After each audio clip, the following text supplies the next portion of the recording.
নমস্কার, আমি শ্রী প্রণব। প্রত্যেক দিনের মতো আজকেও আমি প্রণব আছি বটে, কিন্তু জোকার হয়েছি। মাথার মধ্যে একটা একটা পাগড়ি বেঁধেছি। তার কারণ কি জানেন? পাগড়ি বাঁধারও কারণ আছে।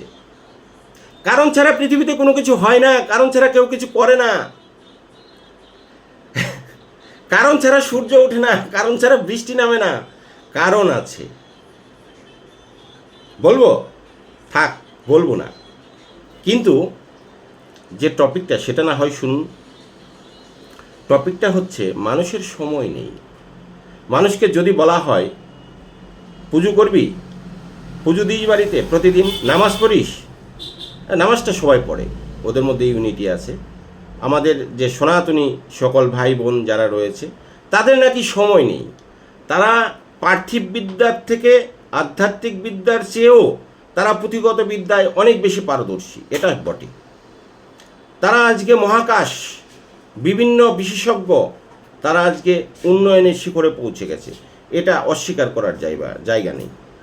মানুষই যাচ্ছে, কারণ তাদের অধ্যবসায়, তাদের প্রচেষ্টা, তাদের একাগ্রতা, এইসব নিয়ে তারা আছে।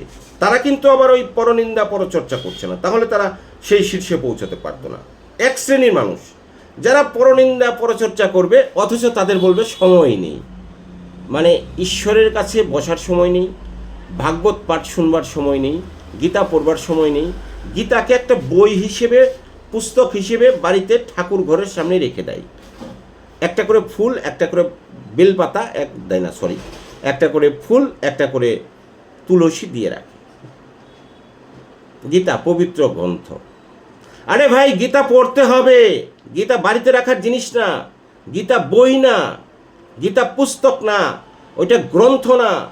গীতা নিজেকে হতে হবে।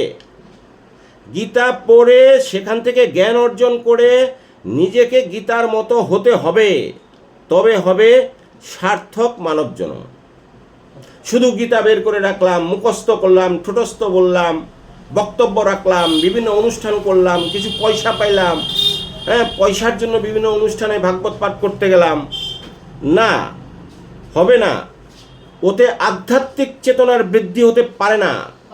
ওটাই নিজের কিছু খোরাক মিটতে পারে, মানসিক আত্মতৃপ্তি। আপনি মানুষকে শিক্ষা দিয়ে, মানুষকে জ্ঞান দিয়ে যতটা তৃপ্তি পাবেন, মানুষকে গীতা পাঠ করবার একটা অনুরোধ রাখবেন বটে, কিন্তু মানুষকে পাশাপাশি এটাও বলবেন যে গীতা পড়ে তার যে সারমর্ম, সেটা নিজের মধ্যে ঢুকিয়ে নিজে গীতা হও ভাই। ওটা পুস্তক আকারে রাখার জিনিস নয়, ওটা নিজেকে সাজানোর জিনিস।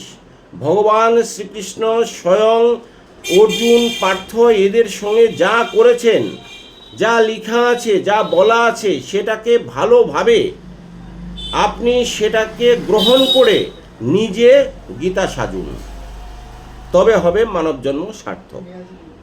আর বলবেন সময় নেই, অনুষ্ঠানে যাবার সময় নেই, মানুষের সঙ্গে ভালো কথা বলবার সময় নেই, ভালো কথা শুনবার সময় নেই, পুজো দেবার সময় নেই, একাদশী করবেন সময় নেই, অমাবস্যার সময় নেই, পূর্ণিমার সময় নেই। এইসব আমি মানি না, এইসব আমি শুনি না, এইসব আমি জানি না। কি জানেন? পরের পেছনে কাঠি দেওয়া আর মানুষের নিন্দা করা। মানুষ কি করছে, কিভাবে বড় লোক হলো, কিভাবে এত উন্নয়নের শিখরে পৌঁছালো।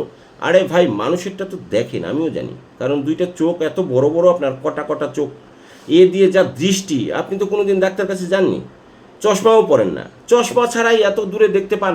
এখান থেকে 3 কিলোমিটার দূরে তাল গাছে একটা বাবুই পাখি বসে আছে, সেটাও আপনি দেখতে পান, জানি তো। তো মানুষের তাহলে কলঙ্কগুলো দেখতে পাবেন না? নিশ্চিত দেখতে পাবেন, কিন্তু আপনারটা দেখতে পান? দূরের জিনিস তো সব দেখতে পান। ওই বাবুই পাখি উড়ে যাচ্ছে আকাশের মাঝখান দিয়ে, আর বিমানের সঙ্গে ধাক্কা খেয়ে বিমান ধ্বংস হয়ে গেল, এইটা আপনি দেখতে পেলেন।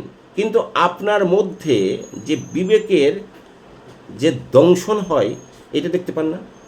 আপনার সংসারে যে আপনি অধপতনের দিকে যাচ্ছেন মানুষের পেছনে লাগতে লাগতে, এইটা দেখতে পান না। মানুষের ক্ষতি করতে করতে নিজের সব শেষ হয়ে যাচ্ছে, এইটা দেখতে পান না। আপনি কোথায় ছিলেন, কোথায় যাচ্ছেন, এইটা দেখতে পান না। কেন এত বড় বড় চোখ, কটা কটা চোখ, সুন্দর সুন্দর চোখ, তীক্ষ্ণ নেত্র দেখতে পান না কেন? সার্জারি করছেন, ডাক্তার দেখান, 6 কিলোমিটার দূরের সব কিছু দেখতে পান, আর নিজে কি করলেন এইটা দেখতে পাচ্ছেন না। কে কার বউয়ের সাথে হাঁটছে, কে কার বউকে নিয়ে ঘুরছে, কে কার মেয়ে কার সাথে পালাচ্ছে, হ্যাঁ, কার মেয়ে কি করলো, কার ছেলে কোথায় গেল, এগুলো তো সব কাঠি কাঠি কাঠি কাঠি সব পারেন। আর নিজেরটা দেখতে পাচ্ছেন না? আয়না নেই বাড়িতে? আছে।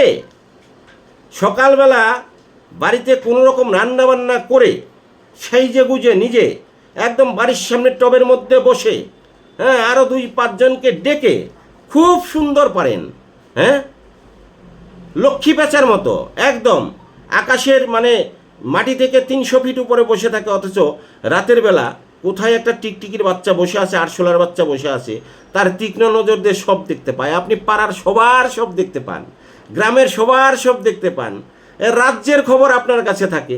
আপনার খবরটা ভাই, আপনার খবরটা কোথায়? আপনি কি কি করছেন মনে আছে? কি কি করেছেন মনে আছে? কাকে কাকে ঠকাইছেন, কার কাছ থেকে টাকা নিয়েছেন, ওগুলো আবার দেননি, মনে আছে? আর আপনার নিজের সন্তান কি করে সেটা বুঝছেন? নিজের সন্তানের কথা মানুষকে বলেন যে আমার সন্তান ভাই জাহান্নামে যাচ্ছে, আমার সন্তান ভাই খারাপ পথে চলছে, আমার সন্তান ভাই পড়াশোনা করে না, আমার সন্তান ভাই আমার কথা শুনে না, এইটা তো বলেন না। আপনি খালি বলেন ওর মেয়ে জাহান্নামে গেছে, ওর ছেলে শেষ, ওর ছেলের যা অবস্থা, 10টা ছেলের সাথে প্রেম করে, ওর ছেলে অমুকের মেয়ে নিয়ে পালিয়েছে, ওর ছেলে অমুকের বউর সাথে থাকে, ওর বর অমুকটা করে, এটা করে, ওটা করে। সবই তো মানুষেরটা দেখেন ভাই।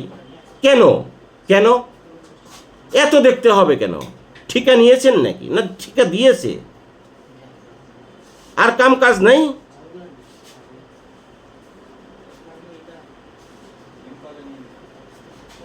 বাড়ির সামনে বসে, মাঠে বসে কীর্তন শুনতে গিয়ে একটু সুযোগ পেলেই হলো, 2-4 জন এক জায়গায় যেই হলো, ব্যাস অমনে পিএনপিসি।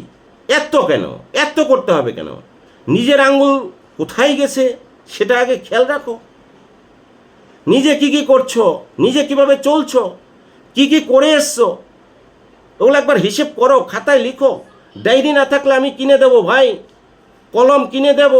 একদম প্রথম দিন থেকে আজকে পর্যন্ত কি কি করেছো সেইটাকে বলো, দরকার পড়লে মাইকিং করে বলো যে ভাই আমি এই খারাপ কাজ করছি। তাহলে যদি ওই যে শুনে, আর মানুষেরটা বলতে খুব ভালো লাগে ভাই। কেন? আর কবে মানুষ হবেন ভাই? আপনি তো মানুষ হয়ে জন্ম নিয়েছেন, অহংকার করেন, গর্ববোধ করেন, আমি মানুষ, আমি মানুষ, আমার কথা বলার অধিকার আছে, আমার সাম্যতার অধিকার আছে, আমার এই অধিকার আছে, ওই অধিকার আছে। আছে তো তো মানুষের ক্ষতি করারও অধিকার আছে নাকি? হ্যাঁ, মানুষের পেছনে লাগার অধিকার আছে। এটা কে দিয়েছে জানেন তো? সব কিছুর ঊর্ধ্বে কে আছে? আপনি জাহান্নামে যাচ্ছেন, আপনি নিচের দিকে যাচ্ছেন, আপনি নরকের দিকে যাচ্ছেন, বুঝতে পারছেন না? হ্যাঁ, নিজে কোথায় যাচ্ছেন ওইটা আলোচনা করছেন না, এইটা আগে আলোচনা করেন। তারপরে সমাজ হবে সুশোভিত, প্রস্ফুটিত একটা গোলাপের মতো। সমাজ সুন্দর এত সহজে হয় না। সমাজ সুন্দর করতে গেলে আগে নিজে একটা পাতার মতো নিজের পাতাটাকে সুন্দর রাখতে হবে, তারপরে আরও 10টা পাতাকে সুন্দর করতে হবে, তবে হবে সমাজ সুন্দর, তবে হবে আমাদের এই মানব জন্ম সার্থক।